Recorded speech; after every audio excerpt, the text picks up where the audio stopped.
Welcome to the deep dive. Today we're looking at something, well, universal, aging. Right. It affects everyone. Exactly. But instead of just, focusing on the downsides, we want to explore this idea why embracing aging as a real adventure might actually be the most fulfilling way to go. Aging is an adventure. I like that. Yeah. We've gathered some really interesting perspectives. There's a wellness take on positive later years, some very candid thoughts from women over 60 in an online discussion. Oh, interesting. Real experiences. Totally. And also a forum discussion about finding new purpose, maybe around middle age, plus an academic view on something called successful aging. Okay. Quite a mix. So, our mission today is to unpack this whole idea aging as an adventure. Let's dive in. What does that actually mean, thinking of aging like that? Well, fundamentally, I think it's about shifting your perspective, seeing the years ahead as full of potential Potential for what? for Exactly. new experiences, for Right. growth, rather than just, seeing it as a time of decline. It's really a conscious choice. A choice to stay engaged. Exactly. To see life as this ongoing journey of discovery, no matter how old you are. Okay, so if we're aiming for that, aiming to see aging as this adventure, what kind of attitudes or mindsets help us get there? Well, a really big one is embracing change. Embracing change. That can be tough. It can be. But people who seem to thrive as they get older often don't just accept it, they almost welcome it. They get that life is always shifting. Right. Our bodies change, tech changes, society. Precisely. And instead of fighting those shifts, they kind of see them as opportunities, chances to learn, to do new things. Any examples of that? Yeah, like there's this great story about a grandmother well into her 80s who was genuinely excited to learn about new gadgets Why? so she could connect better with her grandkids. It kept her linked in. Ah, okay. That makes sense. What else? Another key thing is lifelong learning. Keeping the brain sharp. Well, yes, partly that, Yeah. but it's more about holding on to that natural curiosity, seeing every day as a chance to learn something. So staying connected to the world, basically. Exactly. It stops you feeling stagnant, keeps things fresh. That makes a lot of sense. Curiosity and engagement. They really do seem crucial for keeping that adventurous spark. What else is important? Staying active is huge, both physically and mentally. Right, the exercise bit. Yeah, regular exercise has amazing benefits, obviously for the body, but for cognitive function too. And the sources suggested that people who age well find ways to be active that they actually enjoy, So it doesn't feel like a chore, like gardening or dancing. or just walking regularly, Yeah. whatever works. And then there's the sheer power of, well, a positive outlook. The glass half full approach. Kind of. Life inevitably throws challenges, right? Mm. But focusing on the good, seeing difficulties as maybe chances for personal growth, that seems to be a real hallmark. And relationships, I imagine they play a big role. Oh, absolutely. We can't underestimate strong relationships, meaningful connections, family, friends. They provide so much support, so much joy. They really enrich life as we get older. It sounds like all these different mindsets are sort of linked together. They build on each other. Exactly right. And there are a couple more worth mentioning. Embracing vulnerability is a really interesting one. Vulnerability. How so? Well, it takes courage, doesn't it? To be open, authentic, to admit you don't know something, or to ask for help. True, it can feel exposing. But that kind of openness can lead to much deeper connections and, real personal growth. Okay. And you mentioned continuous self-improvement. Yeah, just that commitment to keep growing. Could be anything. Learning a language, taking up painting, fixing things. It's about feeling engaged, feeling like you're making progress. A sense of momentum. Right. And finally, just being present, living in the moment, Mindfulness. sort of. Hmm. Recognizing the past is done, the future isn't here yet.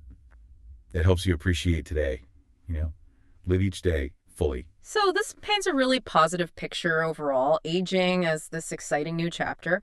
But we also saw, especially in that forum for women over 60, that it's not always straightforward. People face real struggle. That's such an important counterpoint. Absolutely. Well, this adventurous mindset is inspiring. That forum really highlighted how many women over 60 do grapple with feelings of maybe lost purpose. Of questioning their meaning. Yeah, asking, what's my role now? Concerns about mortality also crop up more. Someone described having what seemed like a good life on the surface, but still feeling this emptiness inside. And others felt that way too. Oh, yes. That feeling really resonated with many people in the discussion. So what did people suggest? for finding new meaning or coping with those feelings. Several ideas came through. Volunteering was a big one, finding ways to give back. Contributing to the community. Exactly. Picking up new hobbies also came up a lot. Things like art, bird watching, travel, to ways to inject new energy. Finding new focus. Right. And the impact of grief and big life changes. Losing a spouse, retiring, that was a major theme. A lot of people also just wanted more connection. Intellectual connection. Yeah, and discussions about things relevant to their age. Retirement planning, healthcare, those kinds of practicalities. Yeah.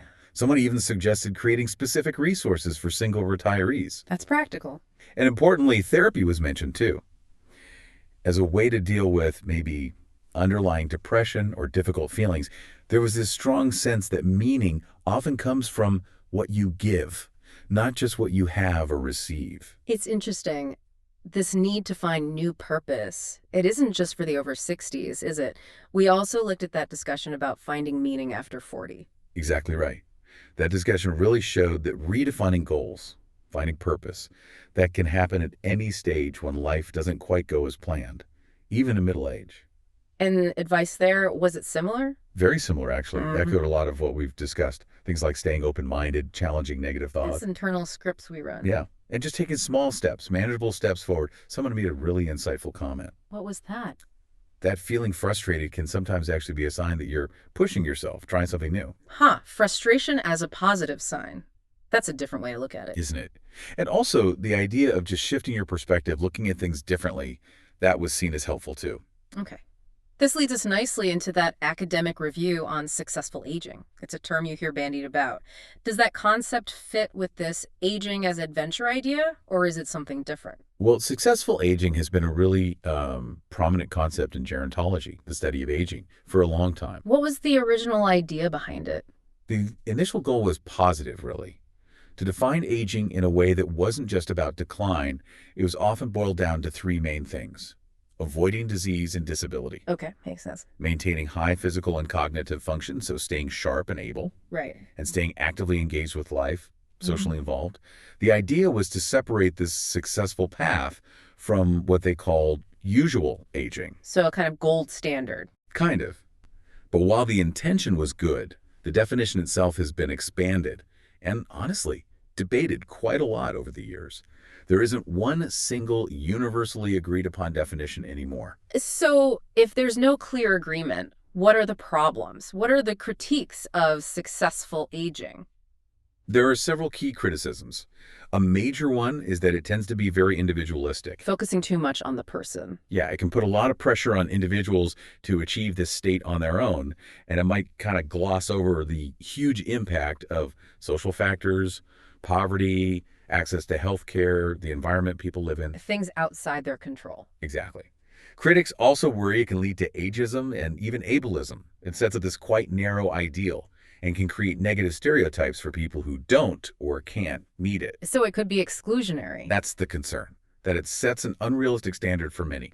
And research actually backs this up. Studies show only a pretty small percentage of older adults meet all the strict criteria. How small are we talking? Some studies suggest quite low numbers, sometimes under 20%, depending on the exact criteria used. Wow, that's really low. It makes you wonder how helpful the concept actually is for most people. That's precisely the question the review raises. Because of these limitations, other ideas are gaining ground. Like what? Concepts like balanced aging or resilient aging, harmonious aging, they offer a more holistic view. How are they different? They tend to acknowledge that loss and decline are often part of aging, but they emphasize adapting, finding meaning, maybe incorporating spirituality or purpose. It's less about just avoiding the negatives. Then more about. More about a whole person, accepting understanding of aging well, including navigating the challenges. It seems like having a more positive attitude, maybe this adventurous attitude we talked about, could actually impact our physical health too. One of the sources mentioned that, right? Yes, absolutely. One piece we looked at was quite clear. Negative attitudes and discrimination related to aging can genuinely be bad for your health. Really? How so? The mechanism isn't always spelled out, but stress, lack of engagement, maybe poor health behaviors, it all adds up. It really underlines why trying to cultivate a more positive, engaged, adventurous view matters. So if negative beliefs can harm us, Then actively choosing a more positive approach could have real benefits for our health and well-being as we get older. This has been really fascinating, thinking about something we all go through in such a different way.